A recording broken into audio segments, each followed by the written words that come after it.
Hello students, Marshal Vikas Kumar Sahu, assistant professor in Bharati college of pharmacy, Chandpuri Durg. Last time हमने DSBM में discuss किया था स्टूडेंट्स बैंक के बारे में।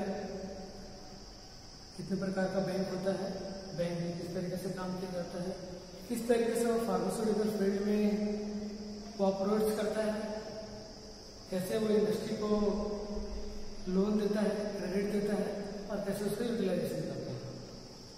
वो आगे चल के कैसे वो अपनी कंपनी को बिल्ड कर सकता है, टोटल फार्मास्यूटिकल इंडस्ट्री। आज हम देखते हैं DSBM जो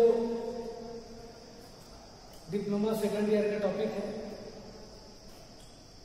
इस सब्जेक्ट के अंतर्गत हम पढ़ेंगे चेक के बारे में।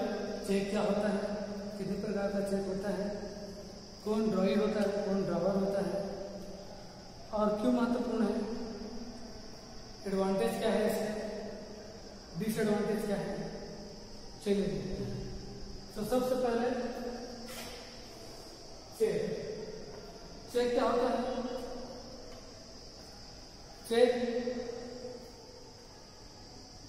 Check is nothing but it is the order from drawer to the bank to certain amount of money which is issued to the drawee। मतलब चेक वह ऑर्डर होता है ड्रॉवर की तरफ से बैंक को दिया जाता है ताकि वो सर्टेन अमाउंट जो कि उसमें मेंशन किया गया है, वो पर्टिकुलर अमाउंट जो ड्रॉवी है, जो लेने वाला है, उसको वह मिल सके। उस चेक में जो ड्रॉवर है उसका साइन होता है, उसमें डेट मेंशन होता है और उसमें जो पर्टिकुलर अमाउंट है वह शब्दों में भी लिखा रहता है और अंकों में भी लिखा रहता है ताकि मिसमैच ना हो या फिर कोई गड़बड़ी ना हो, है ना। हमने देखा है चेक किस टाइप का होता है।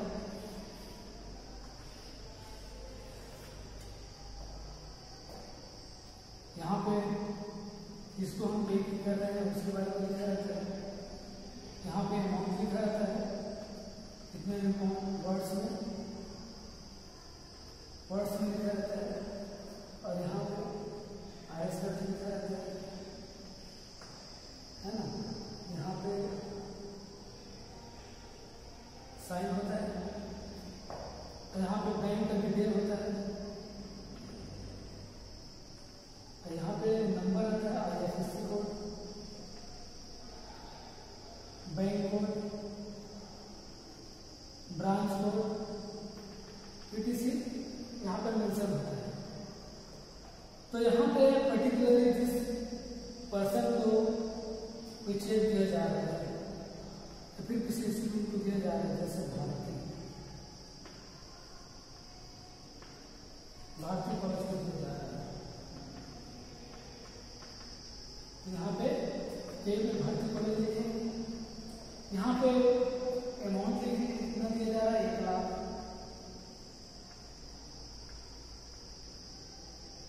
बच्चे के द्वारा फीस पे किया जा रहा है किस प्रकार से, यहाँ लिखेंगे 1 लाख ओनली। और यहाँ पे अगर किसी बच्चे का सिग्नेचर है ना तो यहाँ पर अपना साइन है। इस प्रकार से चेक होता है और इसको हम बैंक में जाकर जमा करते हैं और वह अमाउंट हमारे जो पर्टिकुलर स्टूडेंट के अमाउंट से किसी भी कॉलेज में, इंस्टीट्यूट में या पर्सन को वह ट्रांसफर हो जाता है बैंक में। इसमें 1 से 2 दिन लग सकते हैं। अब हम देखते हैं कि ये जो चेक है उसमें हम समझते हैं ड्रॉई और ड्रॉवर क्या होता है ना। ड्रॉवर क्या होता है, वह पर्सन होता है जो कि चेक को इशू करवाता है, जिसके थ्रू बैंक के थ्रू वह चेक को इशू करवाता है और जिस जिसके अमाउंट से पैसा ट्रांसफर होके दूसरे पर्सन को जाता है उसी को ही ड्रॉवर कहते हैं। Person who order to bank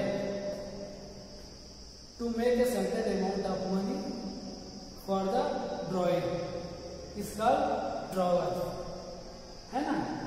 जो चेक बनता है किसके लिए बनता है? ड्रॉइंग बनता है, प्राप्त करता है, ये क्या बनता है? रिसीविंग करता है, और ये ड्रॉवर है वो बनाता है। ड्रॉइंग कौन है? A person who is receive the cheque from drawer.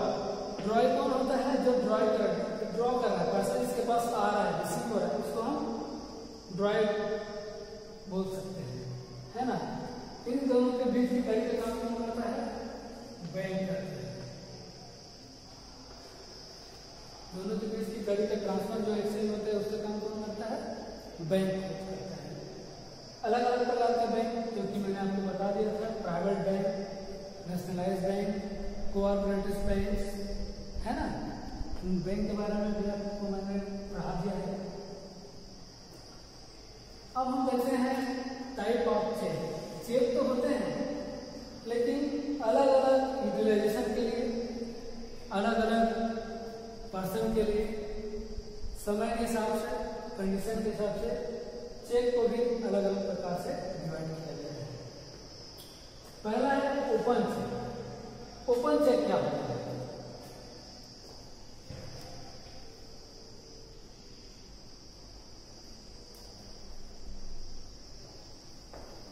हम देखते हैं चेक के टाइप्स दो प्रकार के होते हैं।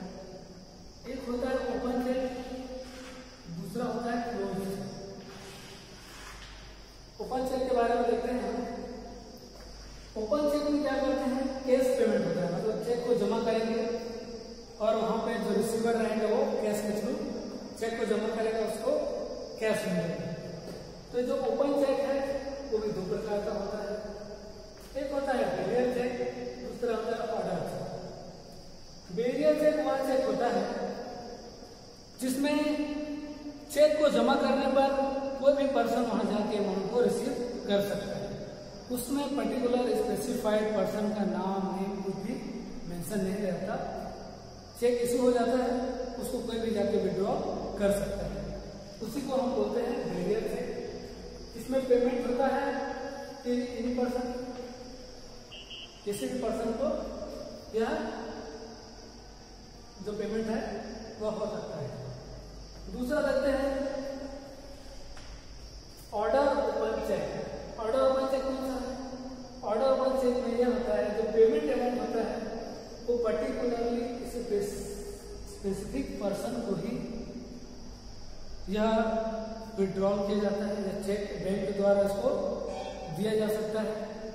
पर्टिकुलर पर्सन वह पर्सन होता है जिसका उस चेक में मेंशन किया गया रहेगा नाम, है ना। तो जब वो जाएगा पेमेंट लेने के लिए तो बैंक में उससे आईडी प्रूफ मांगा जाता है, ताकि ये वही पर्सन है जिसको हम पेमेंट कर रहे हैं। इसीलिए उसको ऑर्डर चेक कहते हैं, क्योंकि पर्टिकुलर एक स्पेसिफिक पर्सन के लिए वह इश्यू हुआ है ना।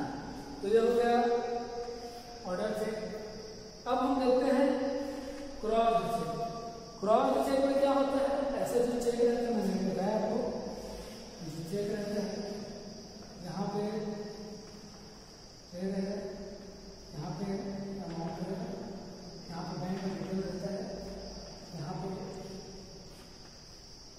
कितना अमाउंट है उसके बाद रहता है, यहाँ पे साइन रहेगा पर्टिकुलर बैंक का, यहाँ पे नंबर रहते हैं, बैंक नंबर, है ना, और कोडिंग वगैरह सब यहाँ पे रहते हैं। ठीक है, तो क्रॉस चेक इसमें क्या होता है? इसमें पर्टिकुलरली एक स्पेसिफिक क्रॉस किया जा सकता है ना, उसको हम क्रॉस चेक बोलते हैं। इसमें क्या होता है? दो प्रकार का होता है क्रॉस चेक। एक होता है जनरल क्रॉसिंग, जो जनरल क्रॉस करते हैं, जिससे जैसे कि मैंने क्रॉस किया है ना। तो क्रॉस कहीं पे नहीं करना है, इसको भी ध्यान देना है। हम यहाँ पे, यहाँ पे, यहाँ पे, यहाँ पे ऐसे क्रॉस नहीं कर सकते। क्रॉस को हम करेंगे यहाँ,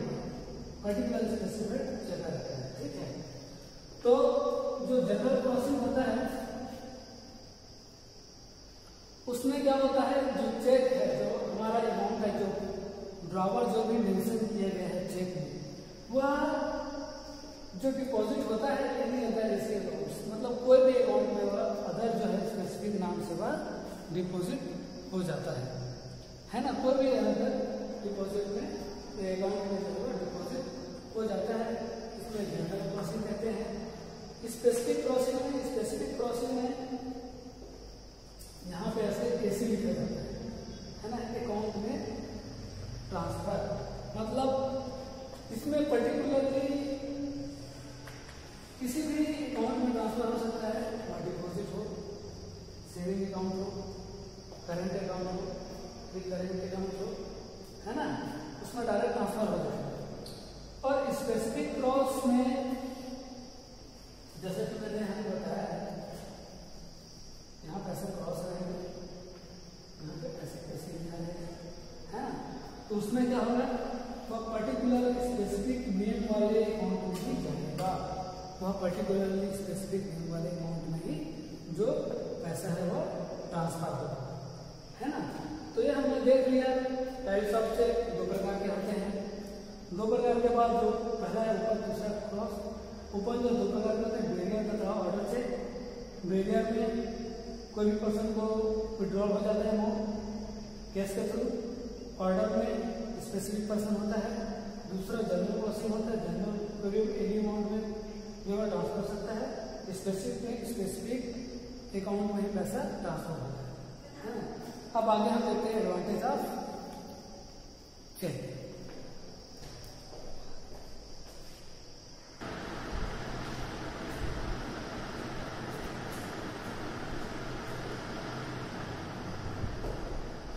अब यहाँ पे हम देखते हैं students advantage of cheque. Cheque के हमें क्या क्या एडवांटेज है वो देख लेते हैं। डिसएडवांटेज तो बहुत कम है, फिर भी उसके बारे में हम डिस्कस कर लेंगे। एडवांटेज क्या है? सबसे पहला एडवांटेज है to avoid the carry cash. मतलब अगर हम कैश लेके कहीं भी जा रहे हैं तो यह एक आगे चल के जो प्रॉब्लम क्रिएट हो सकता है ना। तो केस बहुत अधिक कैश करने, मतलब कैश कैरी करने से बचना है। अगर जैसे बहुत बिग अमाउंट है, करोड़ों में अमाउंट है, तो उसको हम पर्टिकुलरली लेके नहीं जा सकते, है ना। लेकिन एक चेक है छोटा सा, उसको चेक में लेके करोड़ों का बड़े अमाउंट है, उसको चेक में लेके जा सकते हैं। तो ये अवॉइड करता है कैरिंग द कैश। उसके बाद क्रॉस चेक जो होता है, जो कि हमने बात किया था अभी, टाइप ऑफ चेक में हम लोग देखे हैं। जो क्रॉस चेक होता है वो सेफ्टी पर्पज से बहुत ही अच्छा होता है, क्योंकि इसमें क्या होता है कि अगर क्रॉस कर दिए तो पर्टिकुलर सर्टेन अमाउंट और पर्टिकुलरली पर्सन के अकाउंट में ही पैसा मनी जो है वो ट्रांसफर होगा, है ना। इसमें हमें मिसमैच या फिर धोखाधड़ी की संभावनाएं नहीं रहेगी। तीसरा देखते हैं, और cheque is also endorsement is possible due to the cheque. उसके बाद रिकॉर्ड के रूप में भी रख सकते हैं कि है अगर हमने बार बार लेना देना है, जैसे फार्मास्यूटिकल इंडस्ट्री है, प्रोडक्शन के लिए चेक देना पड़ता है ना। अगर पेमेंट आया रिटेलर या होलसेलर की तरफ से, वो उसको रिसीव करना है, रखना है, तो हम एक रिकॉर्ड के तौर पर भी इसको चेक के द्वारा हम रख सकते हैं। इसमें बैंक में स्टेटमेंट बनाने से पता चल जाएगा कि कौन से बैंक से कितना अमाउंट कितना ट्रांसफर हुआ, महीने में कितना ट्रांसफर हुआ, यह रिकॉर्ड के रूप में हम रख सकते हैं। ये हुआ एडवांटेज। और प्रूफ के तौर पर भी यह रहता है कि किसने यहाँ दिया, किसने यहाँ लिया, ताकि आगे हमें कानूनी कार्रवाई करें। अगर किसी संकट परिस्थिति में अगर कुछ अनहोनी हो जाए, है ना, तो उसमें हम प्रूफ के रूप में भी रख सकते हैं। तो फिर सामने वाला धोखा देना चाहे, फ्रॉड करना चाहे, तो रिसीवर का जो साइन है ना, ओपन चेक में हम देखते हैं, इसके पीछे लिखा जाता है कौन रिसीव कर रहा है, और जो ड्रावर का है वो सामने तो रहते हैं, है ना। तो प्रूफ की जरूरत भी होता है। और अगर कोर्ट में जरूरत पड़ी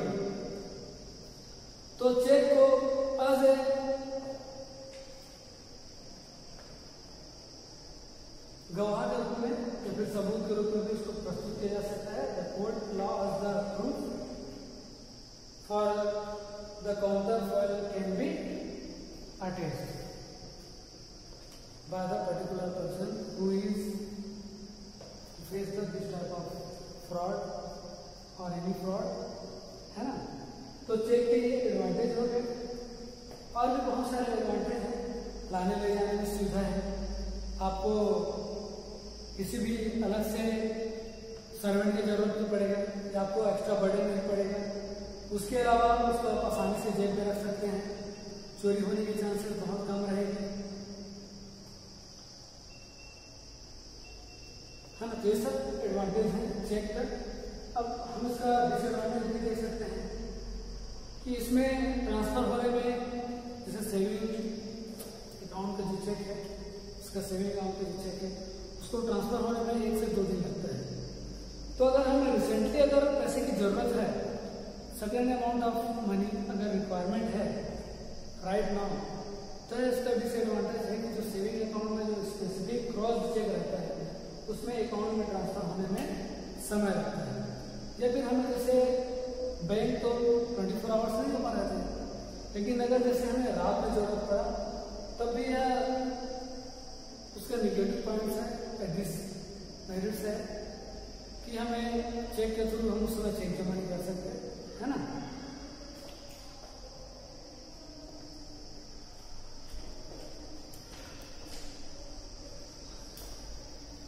सो स्टूडेंट्स, इससे रिलेटेड अगर आपको कोई भी डाउट्स हैं या कोई भी क्वेरीज है तो कमेंट बॉक्स में कमेंट कीजिए।